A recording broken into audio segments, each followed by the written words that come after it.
get up and howl about America and democracy. There is no America. There is no democracy. We no longer live in a world of nations and ideologies. The world is a college of corporations. The world is a business. I have chosen you to preach this event. Hello, comrades.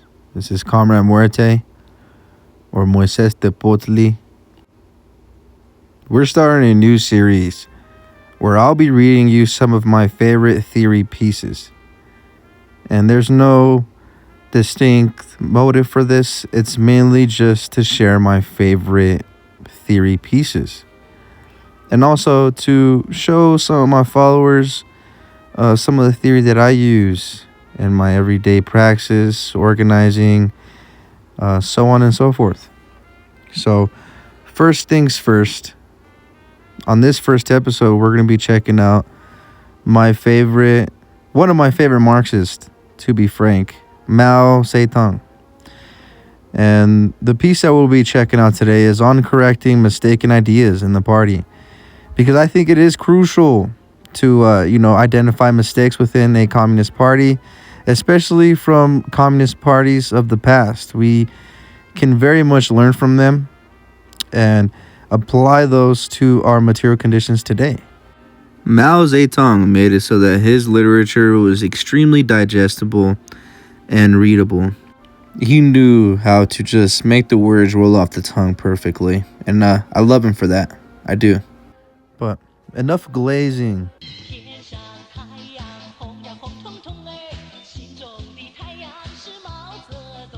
Let's go on and check out one of the pieces that I wanted to read to you today. So this will be a part one of a multi-part series. It will be reading from the works on correcting mistaken ideas in the party. The first passage I will be reading is on the purely military viewpoint, which was written in December 1929. The purely military viewpoint is a very highly developed among a number of comrades in the Red Army. It manifests itself as follows. 1.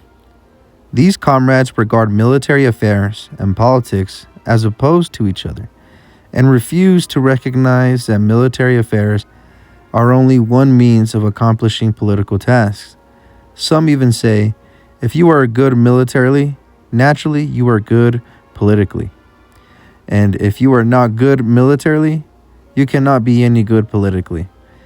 This is to go a step further and give military affairs a leading position over politics. 2. They think that the task of the Red Army, like that of the White Army, is merely to fight. They do not understand that the Chinese Red Army is an armed body for carrying out the political tasks of the revolution, especially at present.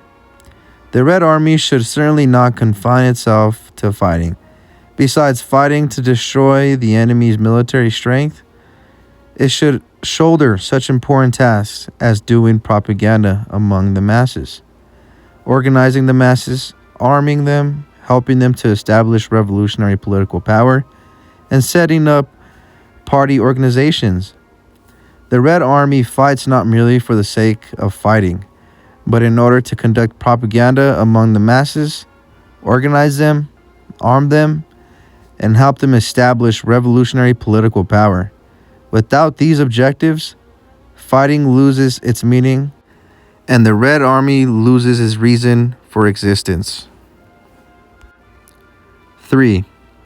Hence, organizationally, these comrades subordinate the departments of the Red Army doing political work to those doing military work, and put forward the slogan, "Let Army headquarters handle outside matters."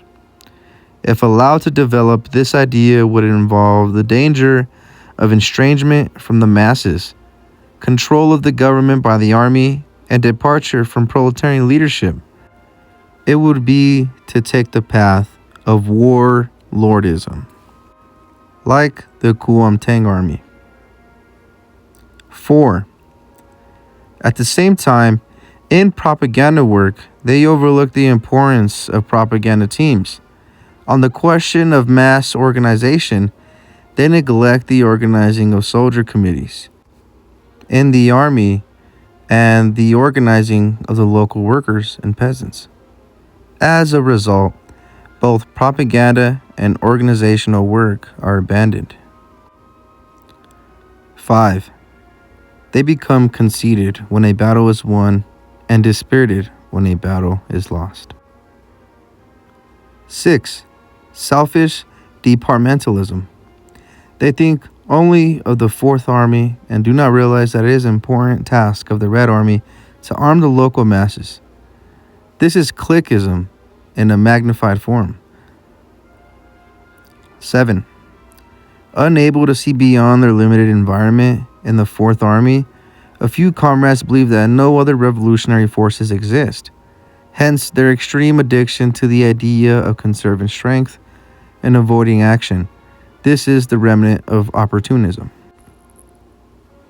8. Some comrades, disregarding the subjective and objective conditions, suffer from the malady of revolutionary impetuosity. They will not take pains to do minute and detailed work among the masses, but riddled with illusions, want only to do big things. This is a remnant of Pushism. The sources of the purely military viewpoint are: 1. A low political level. From this flows the failure to recognize the role of political leadership in the army and to recognize that the Red Army and the White Army are fundamentally different. 2. The mentality of mercenaries. Many prisoners captured in past battles have joined the Red Army, and such elements bring with them a markedly mercenary outlook, thereby providing a basis in the lower ranks for the purely military viewpoint. 3. From the two preceding causes, there arises a third: overconfidence in military strength and absence of confidence in the strength of the masses of the people. 4.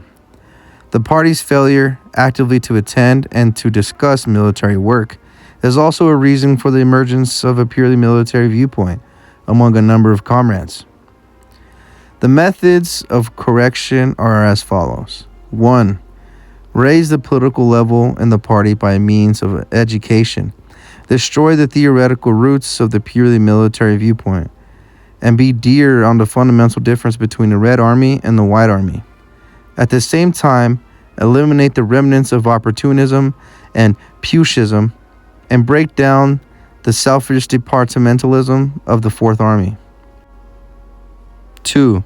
Intensify the political training of officers and men, and especially the education of ex-prisoners. At the same time, as far as possible, let the local government select workers and peasants experienced in the struggle to join the Red Army, thus organizationally weakening or even eradicating the purely military viewpoint. 3. Arouse the local party organizations to criticize the party organizations in the Red Army, and the organs of the mass political power to criticize the Red Army itself, in order to influence the party organizations and officers and men of the Red Army. 4. The party must actively attend and discuss military work. All the work must be discussed and decided upon by the party before being carried out by the rank and file. 5.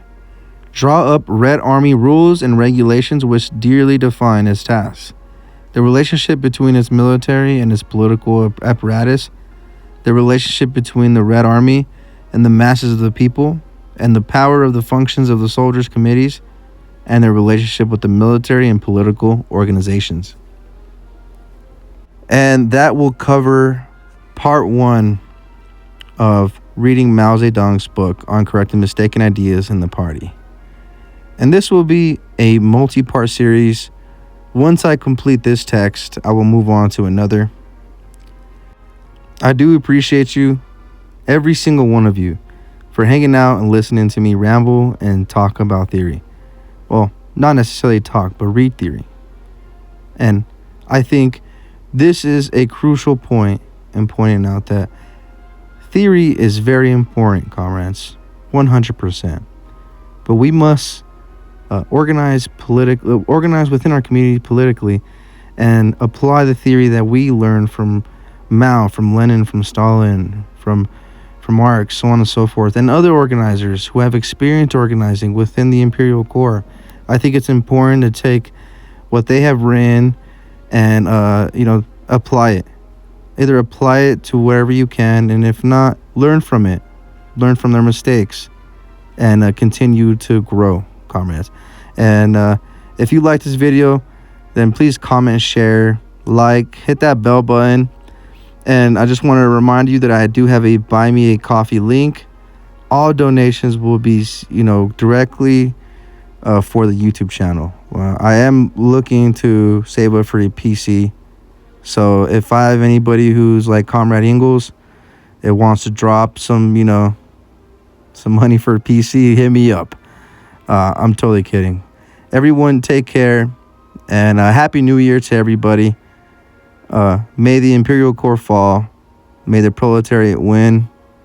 Viva la revolución.